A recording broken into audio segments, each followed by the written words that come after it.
What is up, guys? I got NotTheWorst here, bringing another Black Desert online video, and today we're taking a look at the patch notes for November 8th. Looks like the graphic didn't want to load there for some reason, but that's okay. We don't need it. There's not a ton of stuff going on other than a lot of Alchemy events coinciding with some quality of life changes that we got. We'll take a look at those events in just a second. I know a lot of people are really excited for the upcoming PvE buffs. So far on Global Labs, we've seen mostly just damage buffs, some cooldown changes, and life recovery type edits, and there's going to be a phase 2 update coming as well that's going to address things like protection, sustain, and that sort of thing. That's other things than just raw damage. Those buffs did go live on KR this week, not on NAEU, so if you're looking for those, they're not out there. Also notably, they did change some of the classes, both some of the additional cooldowns and damage as well. So if you want to check out what the changes were, if maybe you saw Global Labs last week and you haven't seen the Korean patch notes, I have a link to this spreadsheet in here where I've put in all of the, that doesn't need to be that wide, where I've put in all the new ones that are updated from the KR patch notes in there. So yours might have changed a little bit. Not all of them did. Some had, a few skills where damage was increased even more. Awakening DK had a lot of extra skills added to the cooldown reduction list on that, and you'll see some other classes actually had a few things taken out that were in there before. They also have a note on the KR patch notes that you're going to continue to see things like that as they kind of balance things out, and they're also quite aware that this portion where they have the first phase one half of the PvE buffs out there and not yet the phase 2 is going to be a little bit awkward and might be kind of confusing because everybody and their mom's going to be like, oh, what's the best PvE class now? What's the meta PvE? And like whatever it is completely irrelevant because it's going to last for us NAEU probably even shorter than KR for how long we have half of the buffs and not the other half. So keep that in mind. Don't start bugging everybody about like what's the best. Like just chill, go play the class for a bit, and in a couple of weeks you're going to have some even more drastic changes. But anyway, spreadsheets in the description. You can check that out. Let's head on over to events and see what we got going on. It is pretty much all about Alchemy this week because it's time to focus on Alchemy, as this says. You're going to get Supreme Alchemy tool by logging in during the time frame. Then you've also got Dalashan's research where you can hit them up in major cities to get some buffs that are going to be helpful for Alchemy. We've got secrets that have been whimsically shied away. You're going to talk to Martina Finto at the Finto farm to activate the warehouse node there. Ship a worker on over there, and he's periodically going to be bringing you back petrichor pouches at regular intervals so you can get the alchemy materials that come out of those. Then we've got Aliston, the alchemist, also here. He's got his hidden alchemy academy popping off right now. He's going to perform alchemy in your stead, flaunting his alchemy prowess. And you can also obtain special alchemy tools by defeating monsters and performing alchemy, and then bring them to Aliston, which is pretty interesting. We've got multiple moles. Nice, dude. Multiple moles will spawn when you get them. This is going to coincide, as you'll see in the patch notes. They did increase the spawn rate of the giant mole and triggering the pitapat mole afterwards, which would be great because I have 8 pitapat petals and just need 2 more to have the pet done with it. Then we have an extra Ataraxian weekly quest reward bonus as well, and then it just gets into last week's event. So that's it for that. Content updates also extremely focused on alchemy. So first up, we have Mysterious Catalyst, and in the case of alchemy, it's rather difficult to accrue materials compared to other life skill activities due to the low supply, hence making it equally difficult to mass process alchemy recipes. Also, unlike cooking, where mastery can increase chances to activate mass cooking, we felt it relatively too difficult to acquire alchemy byproducts. Thus, we increased the drop rate of the Mysterious Catalyst byproduct obtainable by processing alchemy.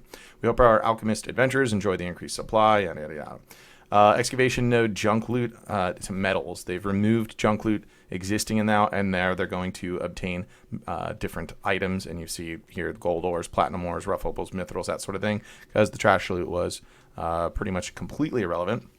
To continue the theme of the alchemy-centered patch, in light of last week's improvements to sap gathering, now add adoption to assign workers to lumbering nodes and increase the amount of alchemy materials obtainable from these lumbering activities. You can see what we've got notated there with our monk's branch, spirit leaf, tree bark, and those sorts of guys for alchemy stuff. We've also got Afuaro added to lumbering, similar to sap collecting last week. So he'll now also spawn while you're getting your lumbers on.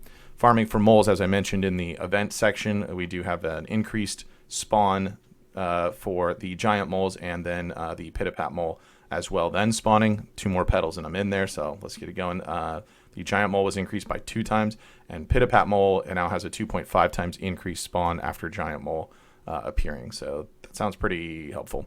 Guild juices. We received word from a guild master who wished to help new guildies but didn't have enough guild funds to freely hand out juice items. We decided to add guild juice items to be awarded for completing guild missions. So I hope this encourages many more guilds to help new adventurers by supplying them with guild juice items. I'll be honest, I did not know there was such a thing as guild juice, but hooray. The chat group categories were reset, whatever. Item updates, we've got manor furniture. Items can now be registered on the central marketplace. I think that's pretty self-explanatory, but if you need specific ones, they do have a chart for what's now registerable. And then they also made it so that you can register some items that you previously couldn't onto the marketplace as well. That is Hesed's Crystal, Starlight's Jade's Breath, Delucia, the Essence, and Essence of Insight. And they've got the max prices listed for you too. The Rar King guy also getting more buffs. I feel like he gets a lot of stuff lately, maybe just trying to make it more and more appealing. We've increased the drop rate of his Heart and Red Earth Bloodstone from defeating him, and also increased the max price of the former item to better reflect the difficulty of the boss encounter. We also added a 15-minute alert before Rar spawns, in addition to the already existing 5-minute warning. We hope this better prepares adventurers eager to take on the King of Grass Rhinos. Many adventurers ask about the matter of servers and how he spawns. We've been deliberating over this for some time now. We plan on providing more information in the future, so stay tuned. So there you go. There are a couple of mount updates, just that they doubled the call ship distance for big ships, and they've also instituted a board widget, so you can just click that instead of being ultra clunky trying to swim in and get actually up to your boat, climbing on a bunch of other boats as well.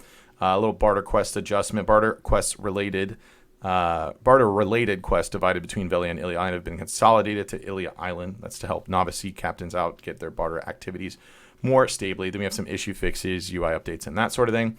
So let's jump on over to the Pearl Shop. Take a look at what we got going on. Got to choose your premium outfit pack for 2720 pearls. It comes with a premium outfit and a rare Cronstone bundle. You'll see this also available for Succession Classic box and just the Classic outfit box as well. We've got a couple of year one, I guess, celebrating 1 year anniversary of a couple of outfits. The Salinar outfit, so it's on sale for 1870 pearls. It's got a title with it, item drop scrolls, 300% XP scrolls, blessed metal scrolls, and life XP scrolls too. Sakrua outfit, one of my favorites for no reason at all.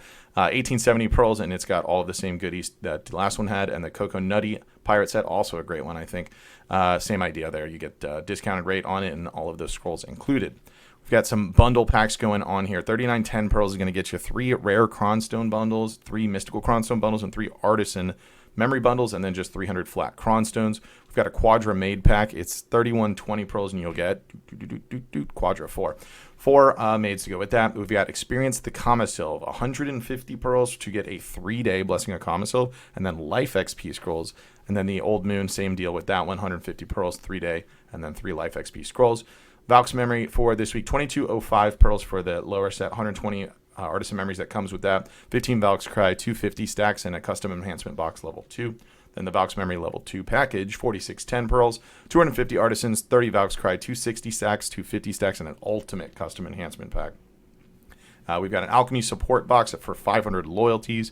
Might as well pick that up, because what else are we spending loyalties on these days? Family inventory and weight items are on sale. We see the +4 family inventory expansion, as well as the +50 inventory weight, and the 100 and the 150 and the 200 and the 250, all on sale this week. We've got backpack bundles, a 20 slot inventory increase for 1330 pearls, the 40 slot at 2590. We have 20% off workers lodging expansion coupon, and then we have the weekly outfit that is on sale this week. It is the Dracania Lathena premium set at 3060 pearls. So there you have it for this week's patch notes and Pearl Shop. Let me know what you guys think about what's going on in the comments down below. If you did enjoy the video, be sure to like it. If you're new to the channel, be sure to subscribe so you get notifications when new videos go live. And if you'd like to catch me playing live, there's a link to my Twitch page in the description down below. Jump on over there, drop a follow so you get notifications for that as well. With that said, that's going to be it for this one. I want to thank everybody for watching, and I will see you next time.